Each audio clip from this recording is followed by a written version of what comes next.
Alrighty. So, before we dive into the mental side, can you introduce yourself and tell me a bit about your journey throughout the game of golf, playing as well as coaching? My name is Tom Patri. I'm a PGA professional. I'm the Director of Player Development at Twin Eagles Club in North Naples, Florida. I've been teaching for just under 44 years. I've given about 65,000 lesson hours. Started playing as a junior. I had a pretty successful junior career. Played college golf, won the 1981 NCAA Division II National Championship. I've been a PGA member since 1988. A former Met PGA Teacher of the Year and South Florida PGA Teacher of the Year.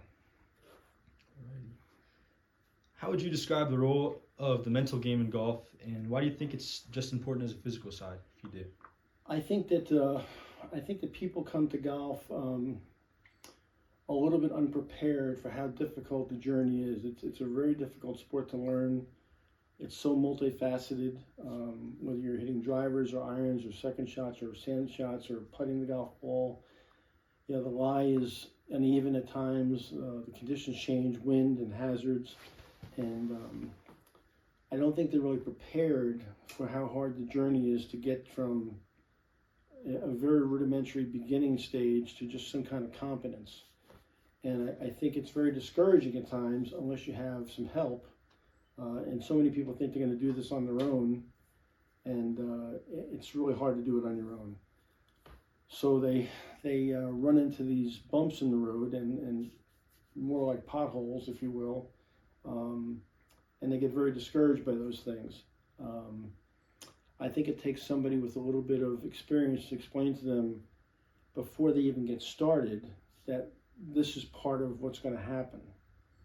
If you prepare them mentally for that journey and explain to them in detail, even though you really can't do it justice, at least they have a fighting chance. And then if they have a regular relationship with a coach, as some of these things occur that are difficult, you can address them and you can kind of calm them down, if you will, and put them back on track, both physically and mentally, and say, listen, this is just part of the process, if you will. And that's whether you're a beginner or you're a tour player. I don't think for a second that tour players don't experience the same highs and lows. They do. Absolutely. You've been successful since a young age competing in golf. But if you could go back and coach your younger self, what mental advice would you give? Well, that would be, I'd like to go back. That'd be fun. I was a really hard worker, a very hard worker, and for a long period of time self-taught. And I wasn't prepared for some of the difficulties. I didn't understand how hard it really was going to be. I think I would have had a lot more patience for myself. Sometimes when I got into slumps, the slumps really were damaging mentally, and it took so much longer to get out of those doldrums sometimes.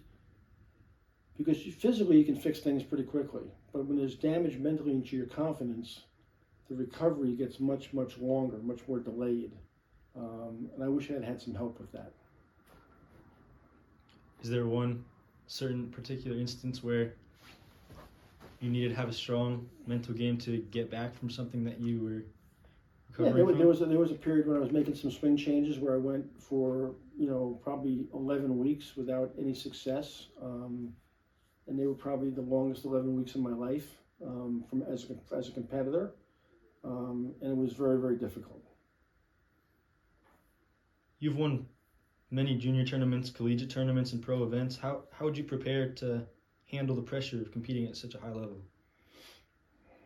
Maturity. I grew up. I was a little bit too immature for some of the successes I had. I was a little too much immature mentally for some of the physical successes I had. They weren't on a level playing field, and my physical ability was here, and my mental ability was here.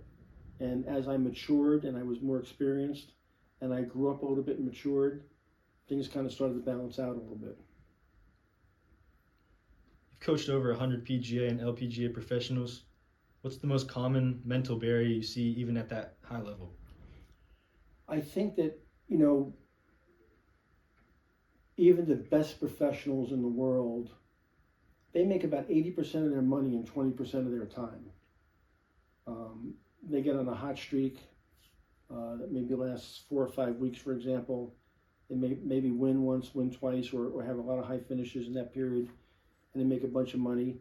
And because the golf swing is so difficult to sustain, you know, it plateaus down a little bit, and they get into not a rut so much, but not that high they were on. And I think that's just a normal thing.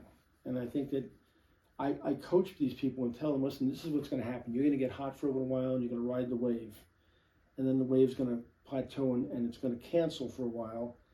And you got to be ready for that. And you're just going to work through that, and your time is going to come again. It's not a level playing field.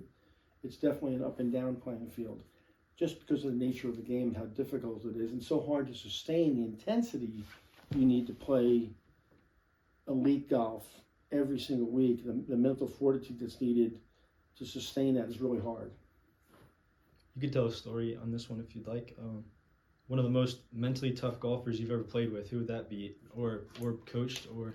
I coached a gentleman named Severiano Ballesteros, who was #1 in the world for a while. Won a couple Masters, won the British Open on more than one occasion, was a really fine player, passed away, unfortunately, at age 50 or 51. I got to think about this for a second.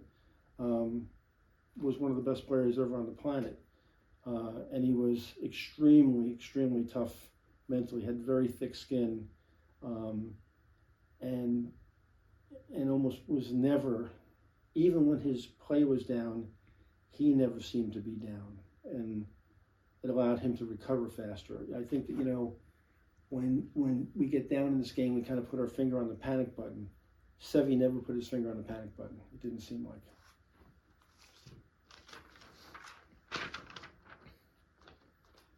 So last question, if you had to give one piece of advice to golfers struggling with the mental side of the game or confidence, what would it be? Patience, patience, and more patience. It's a roller coaster, okay? There's the thrilling part of it, and there's the scary part of it. Just stay patient with it. It's a hard game. Just stay fundamentally sound, stay to your game plan, you know, employ good coaching, and don't panic. Thank you very much for your time, sir. You're welcome.